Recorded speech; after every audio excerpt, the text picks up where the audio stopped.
Assalamualaikum warahmatullahi wabarakatuh. Perkenalkan, saya FT Ayustia Pertiwi, JGP Angkatan 2 dari Kabupaten Lahat. Pada kesempatan ini saya akan menyampaikan demonstrasi kontekstual pemikiran filosofis Ki Hajar Dewantara. Tentunya kita tidak asing lagi dengan Ki Hajar Dewantara. Beliau dilahirkan di Yogyakarta pada tanggal 2 Mei 1889. Pada hari kelahiran beliau ditetapkan sebagai Hari Pendidikan Nasional. Pada tahun 1908, Ki Hajar Dewantara bergabung menjadi anggota Budi Utomo.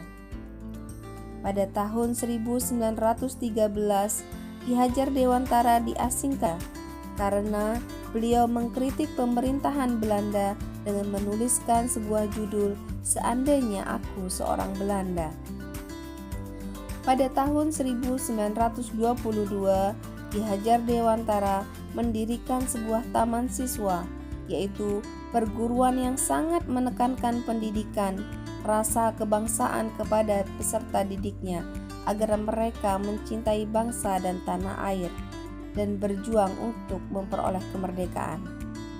Pada tahun 1945, Ki Hajar Dewantara diangkat sebagai seorang Menteri Pendidikan, Pengajaran dan Kebudayaan yang pertama kalinya oleh Bapak Presiden Soekarno. Pada tahun 1959, Ki Hajar Dewantara diabadikan sebagai seorang tokoh pergerakan nasional, yaitu pahlawan pendidikan, Bapak Pendidikan Nasional.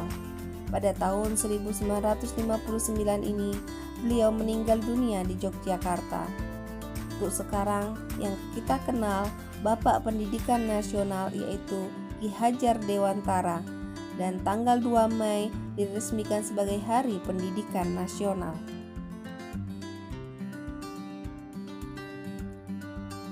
Ki Hajar Dewantara memiliki semboyan yaitu Ing Ngarso Suntulodo, Ing Madya Mangunkarso, Tutwuri Handayani. Ing Ngarso Suntulodo artinya adalah ketika menjadi seorang guru atau pemimpin haruslah dapat memberikan suri tauladan untuk semua orang yang ada di sekitarnya. Ing Madya Mangunkarso artinya adalah ketika seorang guru berada di tengah-tengah kesibukannya, diharapkan membangkitkan motivasi terhadap peserta didiknya. Tutwuri Handayani artinya adalah ketika seorang guru diharapkan dapat membangkitkan serta memberikan dorongan moral dan semangat terhadap peserta didiknya ketika berada di belakang.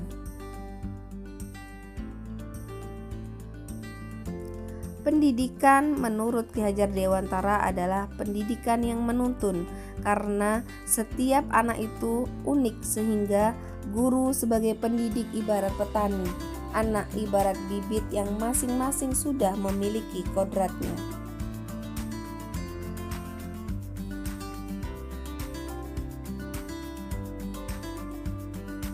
Menurut Ki Hajar Dewantara, tujuan dari pendidikan adalah menuntun segala kodrat yang ada pada anak-anak agar mencapai keselamatan, kebahagiaan yang setinggi-tingginya, baik sebagai manusia maupun sebagai anggota masyarakat. Oleh sebab itu, pendidik hanya dapat menuntun tumbuh pada anak-anak agar dapat memperbaiki lakunya, bukan dasarnya, hidup dan tumbuhnya kekuatan kodrat anak. Menurut Ki Hajar Dewantara, guru ibarat petani, di mana peran pendidik seperti petani. Anak-anak itu seperti biji kacang yang disemai dan telah ditanam oleh petani di lahan yang disediakan. Jika biji ditempatkan di tanah yang subur dan mendapatkan sinar matahari dan pengairan yang baik, maka meskipun biji kacang yang ditanam kurang baik atau kurang berkualitas, dapat tumbuh dengan baik karena perhatian dan perawatan dari Pak Tani.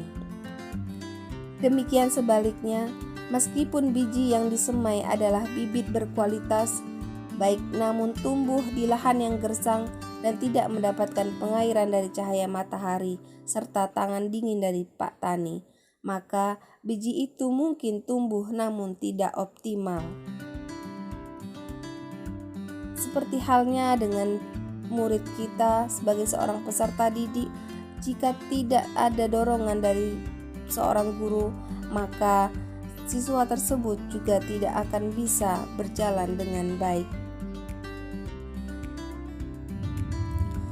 Keluarga adalah suatu tempat yang paling utama dan paling baik untuk melatih pendidikan sosial, karakter baik bagi seorang anak. Keluarga merupakan tempat yang bersemainya pendidikan yang sempurna bagi anak untuk kecerdasan budi pekerti atau dalam pembentukan watak individual. Terima kasih. Sekian dari saya. Salam guru penggerak.